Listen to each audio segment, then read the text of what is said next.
Doc Kenson with you today. It's a nice fall day, even though it's still 90 degrees. Today, going to be doing some AR work out here. Now, this AR here is the one I built. It's also the one that's in the latest video, that TRS Bushnell red dot sight test. This is the rifle that it was used on, and I'm just going to run over just a little bit about it, not every part, but what I thought was a pretty good rifle to build. And I'm really not sure how good you're going to be able to see it, but we'll just start with the lower. I just got a Palmetto State Armory lower, and a pretty simple, just lower parts kit. I can't even remember what brand it was, but just a simple parts kit. I did do some different springs in the trigger, some JP springs, and it's the ones that are supposed to be used with the military trigger, but it does lower the poundage. And I have about a 4.5 pound trigger on this rifle. Not much slack on the trigger, and it's got a real good break. Magpul MOE stock, MOE pistol grip here. That's pretty much it for the lower. Now the upper, it's got a not a Palmetto State upper receiver, but I did order it from Palmetto State, so I can't remember what brand it was. It's been a while since I built this thing. I did run it's got the FN barrel in it, so a pretty good barrel. A lot of my shopping I did do at Palmetto State, and they offer some pretty good stuff, and you can find it on sale. So I got that barrel from them. It's a 1 in 7 twist. It's got just a normal flash hider on it. Now the barrel is melanited or nitrided on, and what that does is cures the steel, makes it pretty much rust resistant, corrosion resistant, and it gives the barrel a little bit more life. And I don't know if you can even see my head right now. I'm just trying to stand a little closer where you can see the rifle a little more. On the rail here, it's a KeyMod 13-inch rail, and it was just one of the cheaper ones that Palmetto had on stock and on sale, and that's the one I got just to give it a try. This is my first one I've ever had with a free float rail. Most of mine have just the front post on it. Magpul backup sights here. It's just the flip ups. That's about it. Now I'm gonna tell you what I think about the free float part of it. With the iron sights on here, I don't know if I like it, and only because if you run a scope or a red dot or anything, you're good to go with the free float, because it keeps everything off the barrel. You can rest it, you can sling it, whatever. It don't affect it. But me, I like shooting iron sights, and with iron sights on it, you can have some. You shouldn't have any movement, but it don't matter what kind of rail you get, you're going to have some movement, or you can have some movement if the rifle gets bumped or banged around or dropped. And even though I'm not running out throwing my guns around or dropping them off a mountain, I would like to know if my gun drops from a certain distance that it's still going to be accurate when I pick it up. So that's why I kind of like a front sight base. That's really the only reason.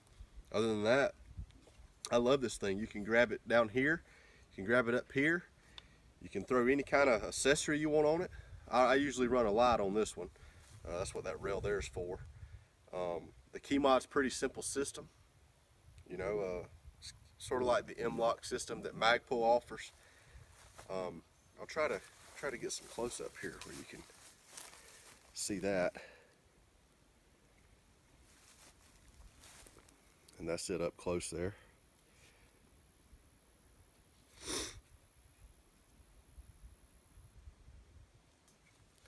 Flip it over here to the other side and let you look.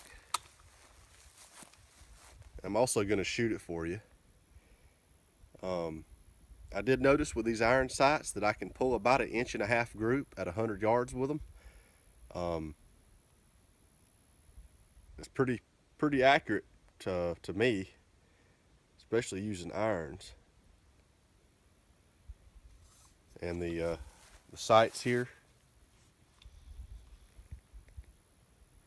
if you can see that, I'm not even sure if you can. I don't have my cameraman today, so.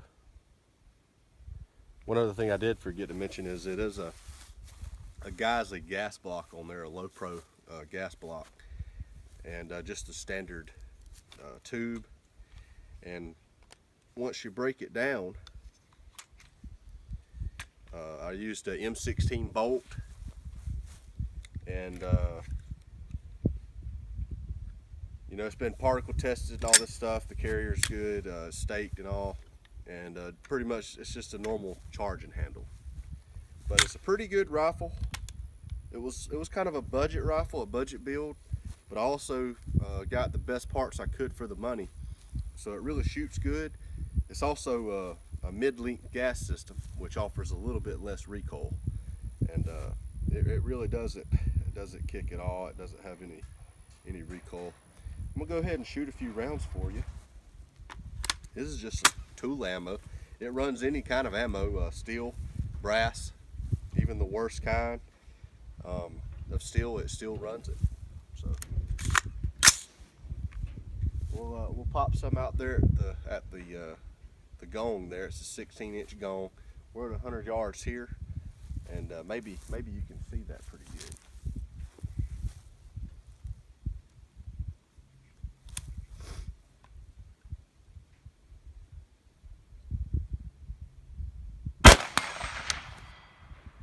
You can definitely hear it slap that steel down there.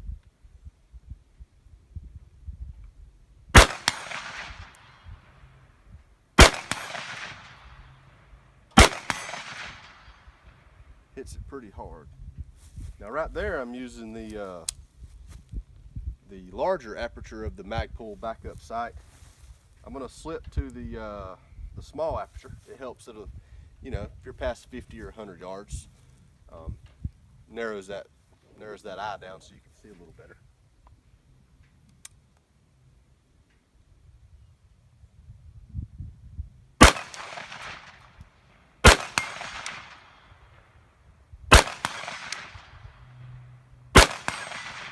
I'm gonna move up just so if you can see the recoil pulse of this thing.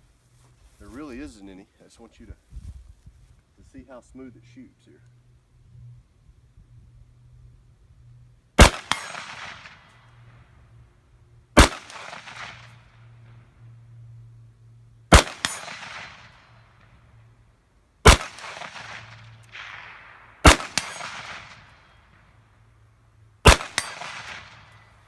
And sometimes even I miss.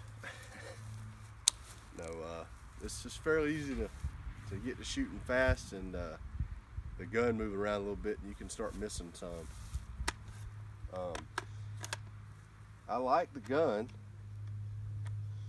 and like I say,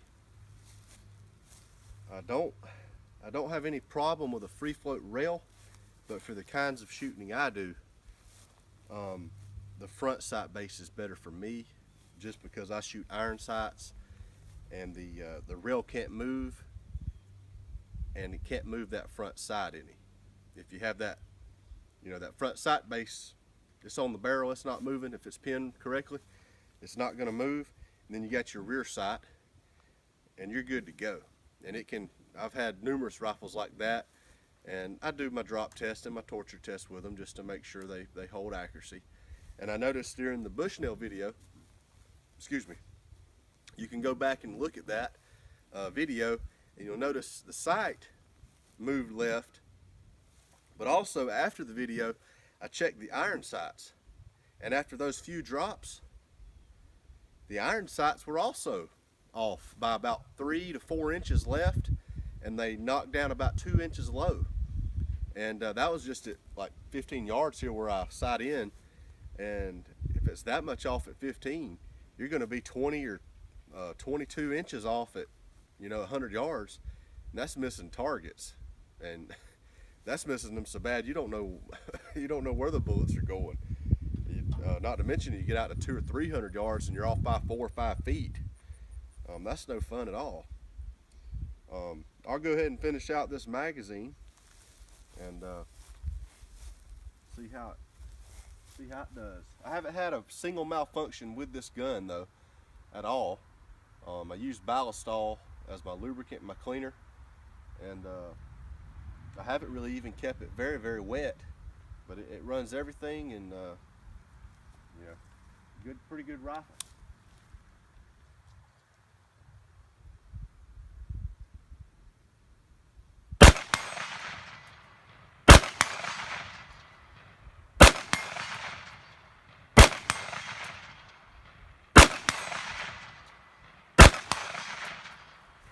All right, the magazines, they drop free. I'm using Magpul P-Mags. I think these are generation 3 or 2, whatever generation they are. They all work good if they're Magpul. That's pretty much it today. Just wanted to show you this AR.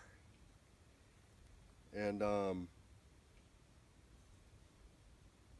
wanted you to look at it. I'll give you one more final view here.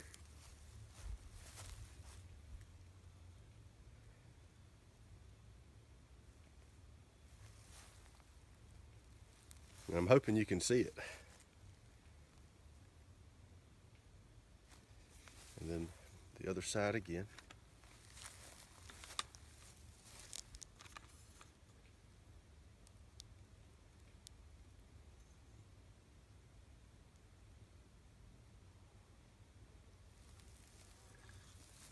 And that's pretty much it today. I appreciate you stepping all over my magazine here. I'm sure it'll be okay. But just wanted to show you this rifle. If you're thinking of building one, I say jump on it. You can build a very good rifle for a decent amount of money. Way better than you can just go out and buy one, for sure. And you can make it just as accurate as you want. You can accessorize it as you want. You can make it look like you want. And why not do that if you're spending your money on it? Appreciate you watching the video. Y'all have a good one.